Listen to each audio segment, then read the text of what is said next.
If you like iris fragrances but you don't know which ones to buy, this is the video for you. So JPG Le Male Parfum, this is the only JPG that I have ever liked whenever I've tested it. Now in terms of scent profile, these fragrances are going in two different directions, but they do similar things in similar ways. Now with Le Male Parfum, this is taking that JPG DNA and it's maturing it out. Because I feel like with a lot of JPG fragrances, they're leaning on the younger side because they focus on heavy sweet openings in their fragrances that I personally just don't like most of the time. But Le Male Parfum kind of changed my mind on how I see JPG. Now the iris, lavender, and violet in this fragrance are absolutely amazing, and with it having woody undertones, that woody undertone is maturing out the fragrance and making it not too feminine. I would say that Le Male Parfum is almost a unisex fragrance if it wasn't for the wood that's in it. Now Armani Code Parfum.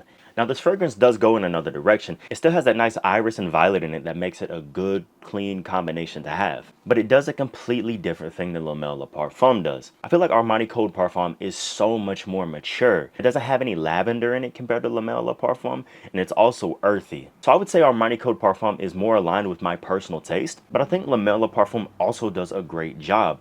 Le Male Parfum is going to be more mass appealing. If you're looking for something that has a better sweet undertone but is also mature at the same time, maybe you're somebody who's coming out of high school, maybe you're somebody who's in college, somebody who's coming of age, right? Whereas Armani Code Parfum, I feel like this is a gentleman's scent. It leans into a more mature side. You're not as sweet with it. You have a more heavy forward iris fragrance that has some citrus in it, and it's also earthy, so it's super, super mature. So I'll leave it up to y'all to decide. What do you think? Would you rather have a more mature iris, or would you have a softer, sweeter iris? Either way, both of these are winter bangers, and you can't go wrong with buying one over the other. I think they're both great, and you probably don't need both of these fragrances if you have one.